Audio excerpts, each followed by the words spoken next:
Hi, this is Julie Campbell with Two Peas in a Bucket, and today I have another Finally Friday card tutorial for you. Today we're going to be working with the negative space. So I just have, this is just a scrap piece of pattern paper that I've worked with in the past, and I'd use my silhouette to cut out several different butterfly pieces. And so I use the butterflies for a different project, but then I'm left with a negative sheet that looks something like this. So I just wanted to show you a way that you can reduce waste, and you can also use the negative space from your cutout pattern paper to create a really unique card.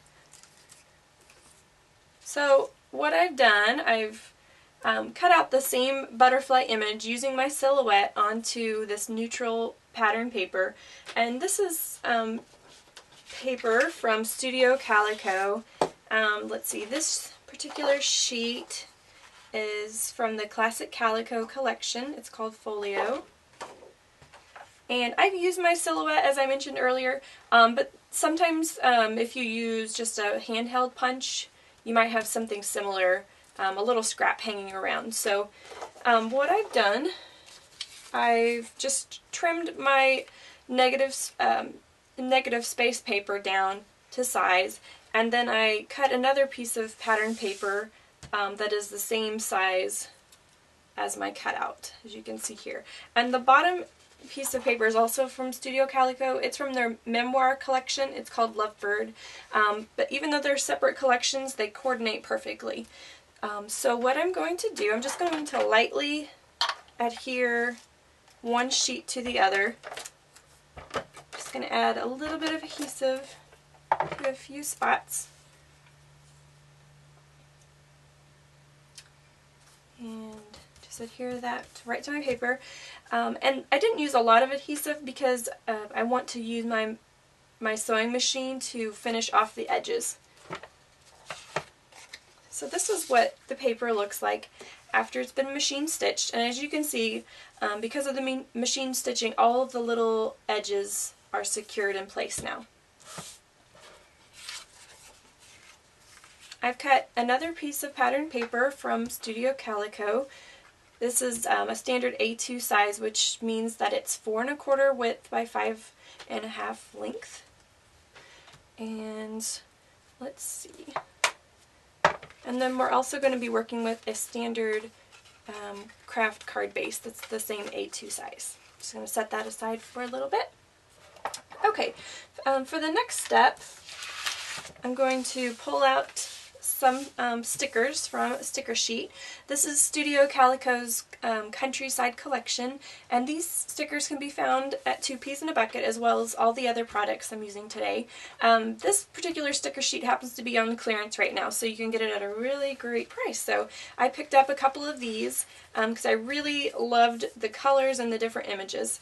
And even though it's a little bit older of a collection, I think that all of the different colors and images are very trendy and great to use right now.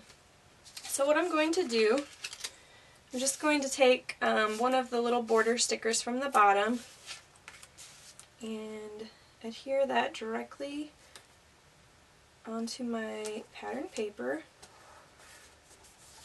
It's a little long, so I'm just going to trim the excess.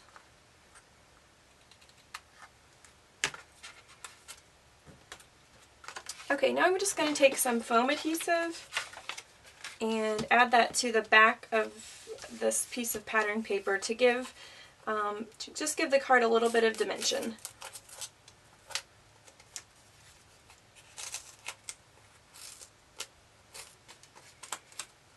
Okay, now that my foam adhesive is in place, I'm just going to center that onto my blue pattern paper.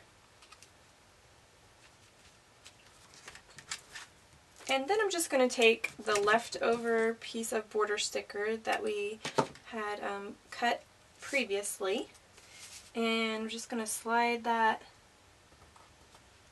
right onto the blue pattern paper, and then I'm going to trim off the excess once again.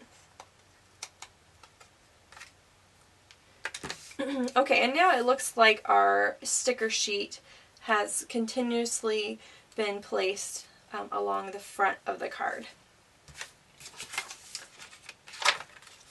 From this point, I'm going to add this cute little butterfly sticker right to the center. And I just want to highlight this focal point a little bit more, so I'm going to punch a couple of holes.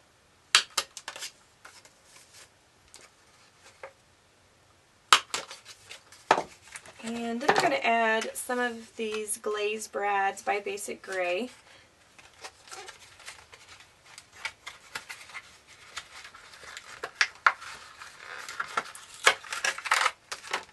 Just going to use a couple of these red brads.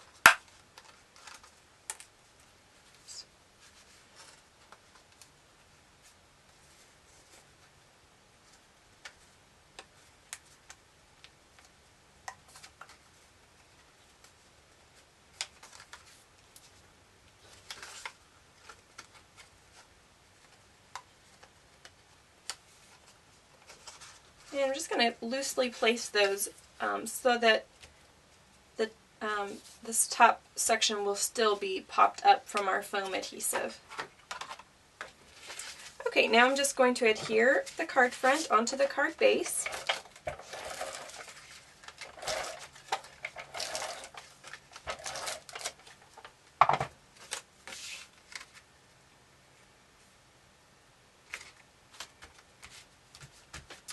And I debated about putting a sentiment on the front of the card, but with as busy as the pattern is, I just had a hard time finding a great place for it, so I decided I'm going to go ahead and put the sentiment on the inside of the card.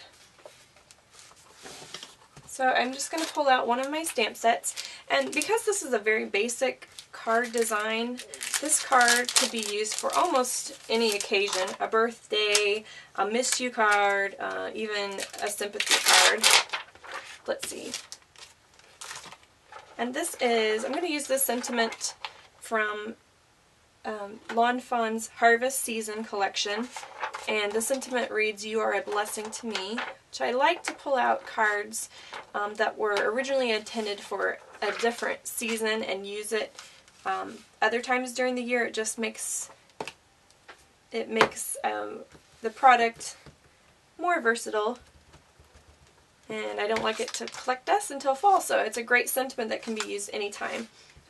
I'm just going to be inking this up with some Jenny Bolin Brown Sugar ink by Ranger.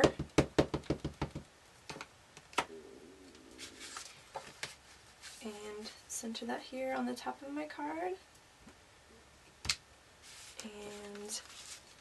And there we have it. This is our finished card for today. I hope you have a great Friday.